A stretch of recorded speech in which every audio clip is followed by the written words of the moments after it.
yang sebenarnya layak menjadi ASN, yang sebenarnya punya kompetensi untuk menjadi guru yang baik. Dan karena itu kita memastikan di Kemendikbud bahwa ada jawaban dari pemerintah, ada jawaban mengenai bagaimana bagi yang layak dan punya kompetensi yang baik, bagaimana mengenai kesejahteraan mereka, bagaimana mengenai kesetaraan nafkah mereka. Jadi ini adalah bentuk jawaban kami dan pembuktian bahwa pemerintah hadir dan menjawab pertanyaan dan tantangan dari berbagai macam guru honorer di seluruh Nusantara kita. Berikut.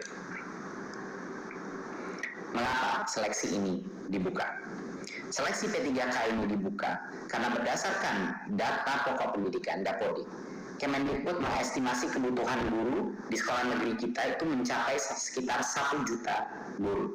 Ini di luar PNS yang saat ini mengajar. Jadi yang pertama adalah dari kebutuhan kita. Tetapi juga pembukaan seleksi ini adalah upaya untuk menyediakan kesempatan yang adil. Kesempatan yang untuk para guru-guru honorer kita yang terbaik untuk membuktikan kompetensi mereka.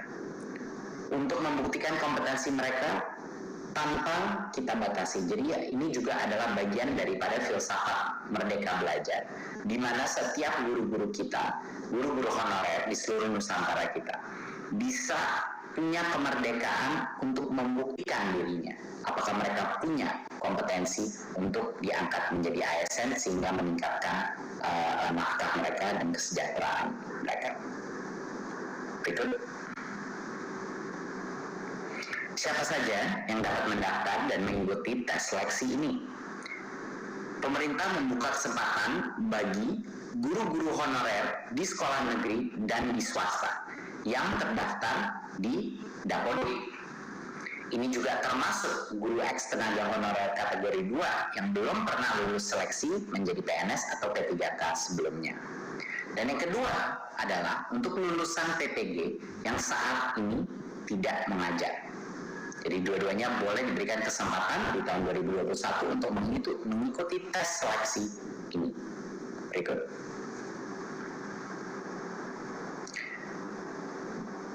Salah satu hal yang terpenting untuk kebijakan ini adalah agar semua pemerintah daerah, rekan-rekan kita di dunia pendidikan dan juga media untuk memperjelas apa yang dilakukan di tahun 2021 dan kenapa ini beda dari sebelumnya.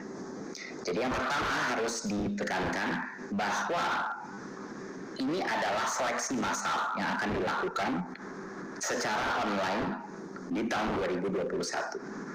Pemerintah telah mempersiapkan bagi yang lolos seleksi tersebut akan dijamin akan menjadikan P3K dan akan penganggarannya sudah disiapkan, tetapi masih harus lolos seleksi. Jadi salah satu pesan yang terpenting bagi teman-teman media juga dalam pengumuman ini dipastikan bahwa ini adalah seleksi di tahun 2021.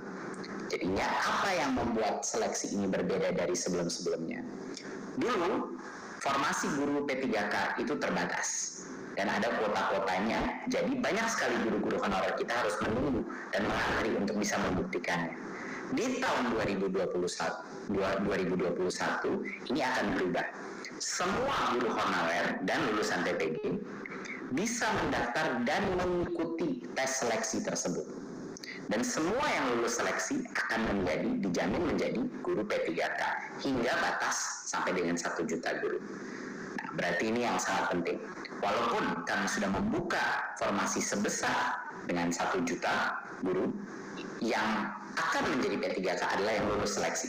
Jadi kalau yang lulus seleksi cuma sebagian dari itu, itulah yang di tahun 2021 akan menjadi guru P3K. Nah, agar pemerintah bisa mencapai target ini, pemerintah pusat mengundang pemerintah daerah untuk mengajukan formasi sebanyak mungkin sesuai dengan kebutuhannya. Nah, ini sangat penting karena pada saat ini masih banyak sekali formasi yang kita dapatkan itu baru sekitar 200.000. Padahal kita mengetahui bahwa kebutuhan guru ASN kita jauh lebih besar dari itu, sampai dengan 1 juta. Jadinya masih ada masih ada yang harus kita tutupi, perbedaan antara formasi yang sudah diterima sama jumlah yang seharusnya ada. Jadi kami mohon semua pemerintah daerah untuk mengajukan formasi sebanyak-banyak mungkin sesuai dengan kebutuhannya, ya, karena kalau lolos tes P3K ini, anggarannya akan dijamin oleh pemerintah pusat, akan sudah disiapkan, tidak perlu khawatir. Jadi ini perbedaannya dari yang dulu. Dulu formasi itu terbatas, di tahun 2021 semuanya akan bisa mengikuti tes online tersebut dan bisa membuktikan kelayakannya. Yang kedua, sebelumnya setiap pendaftar itu diberikan kesempatan mengikuti ujian seleksi rata-rata sebanyak 1 kali per tahun untuk mengikuti itu. Bedanya di tahun 2021, setiap pendaftar ini diberikan kesempatan beberapa kali. Jadi kalau dia gagal pada kesempatan yang pertama, dia dapat belajar ulang, dan mengulang ujian hingga 2 kali. Ya, 2 kali lagi. Jadi total itu bisa mengambil 3 kali tes tersebut. Dan ini bisa di tahun yang sama, di tahun 2021, ataupun di tahun berikutnya, karena ini akan menjadi suatu program yang berkesinambungan. Ketiga, sebelumnya tidak ada materi persiapan untuk para pendaftar. Kemendikbud ingin memastikan bahwa guru-guru honorer kita mendapatkan kesempatan yang adil, bahwa mereka bisa mendapatkan materi pembelajaran secara daring untuk semuanya, untuk membantu pendaftar mempersiapkan diri sebelum ujian seleksi. Jadi kita akan pastikan bahwa akan ada berbagai macam pelatihan online yang bisa dilakukan secara mandiri oleh para guru-guru honorer untuk mempersiapkan diri untuk ujian seleksi ini. Karena standar ujian seleksi ini akan ditentukan dengan standar dengan kualitas yang baik. Ya, itu adalah suatu hal yang sangat penting untuk memastikan kualitas mutu pembelajaran anak-anak kita itu masih terjaga. Keempat, sebelumnya pemerintah daerah yang harus menyiapkan anggaran gaji peserta yang lulus seleksi guru P3K. Tapi di tahun 2021 pemerintah pusat memastikan tersedianya anggaran bagi gaji semua peserta yang lulus seleksi guru P3K.